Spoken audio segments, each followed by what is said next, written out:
ನೀವು 9 ತಿಂಗಳು ಹುಟ್ಟಿದ್ದೀರಿ, 7 ತಿಂಗಳಿಗೆ ಹುಟ್ಟಿದ್ದೀರಿ. ಅದು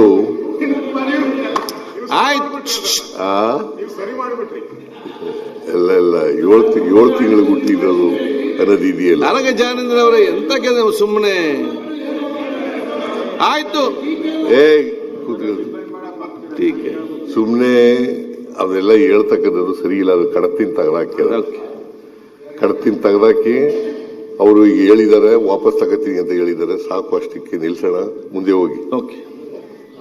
ಅದನ್ನ ಕರೆದು ತೆಗ್ತಾ ಮೊನ್ನೆ ಸಭಾಧ್ಯಕ್ಷರೇ, ಕಾನೂನು ಸಚಿವರು ಆರ್ಟಿಕಲ್ 163ನ ನೀವು ಉಲ್ಲೇಖ ಮಾಡಿದ್ದೀರ. ಅದರಲ್ಲಿ ಹೀಗೆ ಹೇಳುತ್ತೆ, they shall be a council of ministers with the chief minister at the head to aid and advise the governor in the exercise of his functions, except in so far as he is by or under this constitution required to exercise his functions or any of them in his discretion. ಇದು ಒಂದು ಪದ ವಿಶೇಷವಾಗಿದೆ. Next ಹೇಳ್ತಾರೆ, ದಯವಿಟ್ಟು ಮುಂದಕ್ಕೆ ಓದಿ. Discretion ಸಂಪೂರ್ಣ ವಿವೇಚನೆ ಪೂರ್ತಿ ಸತ್ಯ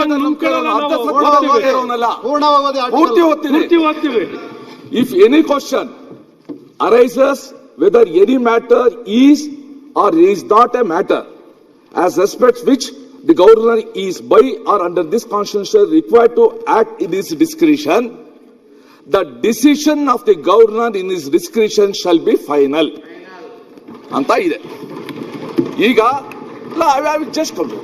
ಈಗ ನೀವು ನಿಮ್ಮ ಗವರ್ನರ್ಸ್ ಅಡ್ರೆಸ್ ಅಲ್ಲಿ, ನಿಮ್ಮ ಗವರ್ನರ್ಸ್ ಅಡ್ರೆಸ್ ಅಂತ ಹೇಳಿದ್ದೀನಪ್ಪ ಬಾಲಕೃಷ್ಣ, ಗವರ್ನರ್ಸ್ ಅಡ್ರೆಸ್ ಈಗ ನೀವು ಕೇಂದ್ರ ಸರ್ಕಾರ ಲೋಕಸಭೆಯಲ್ಲಿ ಇಂಟ್ರೊಡ್ಯೂಸ್ ಮಾಡಿ, ಅದು ಲೋಕಸಭೆ ರಾಜ್ಯಸಭೆಯಲ್ಲಿ ಪಾಸ್ ಆಗಿ ರಾಷ್ಟ್ರಪತಿಗಳಿಂದ ಅಂಕಿತವಾದ ಒಂದು ಕಾನೂನು ವಿರುದ್ಧ ನೀವು ಮಾತಾಡ್ಸಕ್ ಹೋದರೆ, ಒಬ್ಬ ಪ್ರೆಸಿಡೆಂಟ್ ಇಂದ ಇಲ್ಲಿ ನೇಮಕಗೊಂಡ ಗವರ್ನರ್ ಹೇಗೆ ಓದ್ಲಿಕ್ಕೆ ಸಾಧ್ಯ? ಇದು ಬಹಳ ಇಂಪಾರ್ಟೆಂಟ್.